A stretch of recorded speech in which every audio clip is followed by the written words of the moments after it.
Salam jumpa saudara-saudariku terkasih dimanapun berada. Semoga kita semua dalam keadaan baik dan sehat.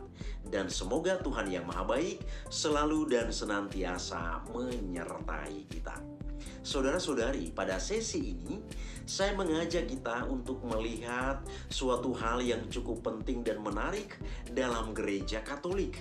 Teristimewa masalah ketaatan. Nah, saudara-saudari, ketaatan itu begitu kental dalam gereja Katolik.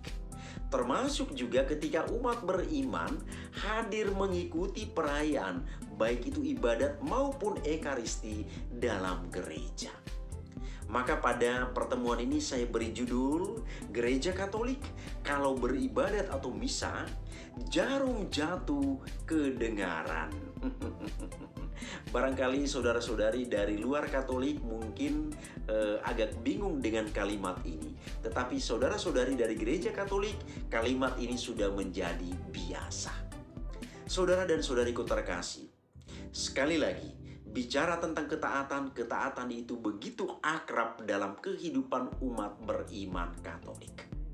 Kita ketahui bersama bahwa gereja Katolik itu begitu besar, umatnya begitu banyak, tersebar di berbagai penjuru dunia. Tapi uniknya dan menariknya adalah begitu banyak pun umat Katolik yang hidup atau ada di berbagai penjuru dunia hanya memiliki satu pemimpin. Itulah Bapak Paus yang berkedudukan di Vatikan. Saudara-saudariku terkasih, Bapak Paus ketika menyampaikan ajaran atau pesan ataupun petunjuk ataupun himbauan kepada umat beriman Katolik, dimanapun umat beriman Katolik itu berada, di daerah manapun tempat mereka tinggal, pesan yang sama yang datang dari Vatikan itu akan tiba di tempat itu atau sampai di tempat itu, pesan itu tetap satu dan sama, tidak ada berubah. Dan semua umat beriman Katolik tunduk dan melaksanakan pesan atau amanat tersebut. Ini sesuatu yang luar biasa dan menarik, saudara-saudariku terkasih. Jadi umat beriman Katolik itu tidak ada yang membangkang. Semua petunjuk atau hal yang diharapkan oleh Bapak Suci, Bapak Paus dari Vatikan, semua umat beriman Katolik yang menyebar di berbagai penjuru dunia, semua mengikuti petunjuk atau arahan yang sama. Jadi sekali lagi, tidak ada umat Katolik yang membangkang. Semua mengikuti petunjuk atau arahan yang sama. Kita ambil satu contoh kecil. Misalnya, ini sebuah contoh saudara-saudari.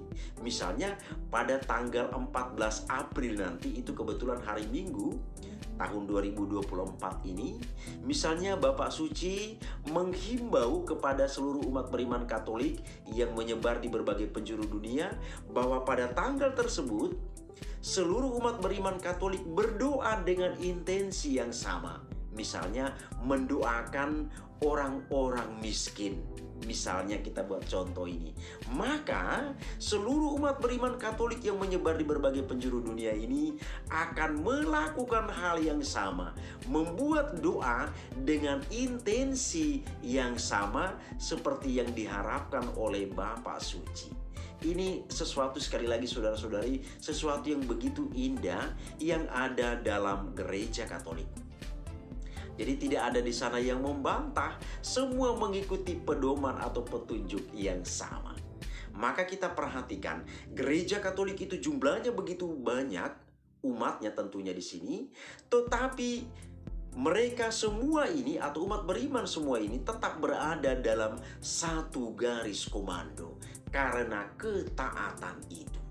Saudara-saudariku terkasih, selain Bapak Suci atau Bapak Paus, kita lihat juga misalnya di sebuah keuskupan. Seorang Bapak Uskup mengeluarkan surat gembala.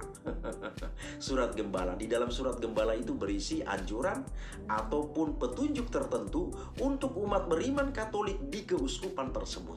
Maka yang terjadi adalah seluruh umat beriman Katolik di keuskupan tersebut mengikuti atau menjalankan hal yang sama yang diminta oleh Bapak Uskup dari keuskupan tersebut. Ini sekali lagi saudara-saudari, sebuah gambaran ketaatan yang dimiliki oleh gereja Katolik. Saudara-saudari terkasih, selain itu kita lihat hal lain, misalnya kehidupan para biarawan dan biarawati. Biarawan dan biarawati itu mereka itu mengikrarkan 3 janji atau 3 sumpah.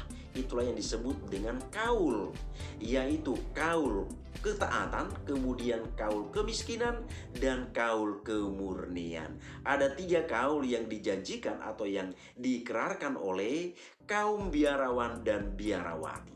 Saudara-saudariku terkasih, menyangkut kaul ketaatan, apa maksudnya? Nah, ini mau menunjukkan bahwa para biarawan dan biarawati itu selalu dan senantiasa patuh, taat, dan setia kepada pimpinan biara atau ordo ataupun kongregasi tersebut. Maka misalnya pimpinan itu mengeluarkan surat tugas tentunya kepada seorang pastor atau seorang suster ataupun seorang frater untuk pindah tugas dari tempat ini ke tempat yang ada di sana misalnya. Maka biarawan atau biarawati tersebut akan menjalankan perintah atau harapan yang disampaikan oleh pimpinannya. Luar biasa saudara-saudari.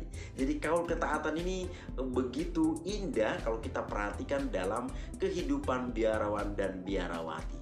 Jadi seorang biarawan atau biarawati harus tunduk kepada pimpinannya. Jadi itulah ketaatan yang ditunjukkan oleh seorang biarawan ataupun biarawati. Maka kalau seorang biarawan atau biarawati tidak mengikuti perintah pimpinannya, entah itu provinsial, maka ketaatan dari biarawan atau biarawati itu dipertanyakan. Kenapa? Karena ketaatan itu sudah diikrarkan dalam kaul itu. Nah, kalau sudah diikrarkan, ya harus dijalankan.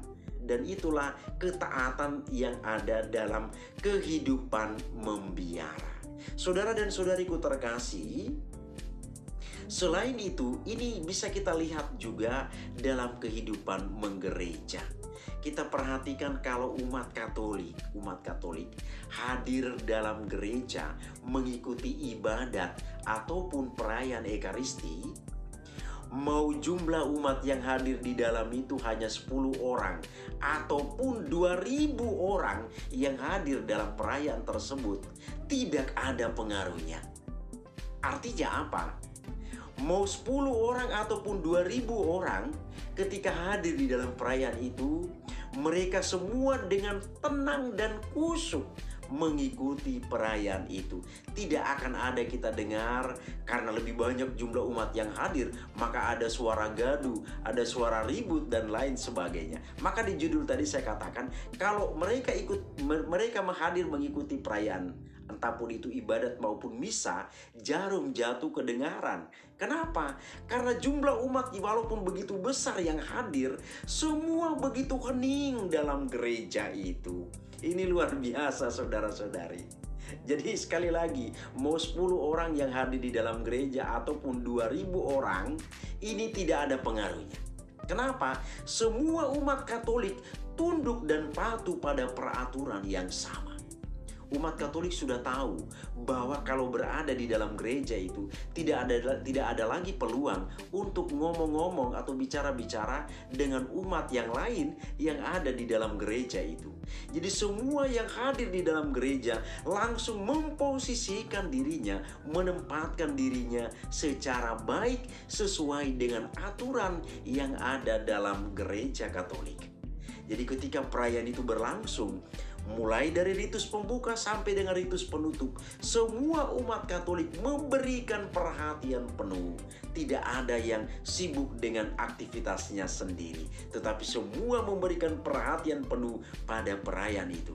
Jadi saudara-saudari, sekali lagi, kalau yang hadir di dalam itu walaupun jumlahnya terbatas ataupun jumlahnya sedang ataupun dalam jumlah yang begitu besar, umat yang hadir di dalam itu tidak ada pengaruh terhadap situasi perayaan itu.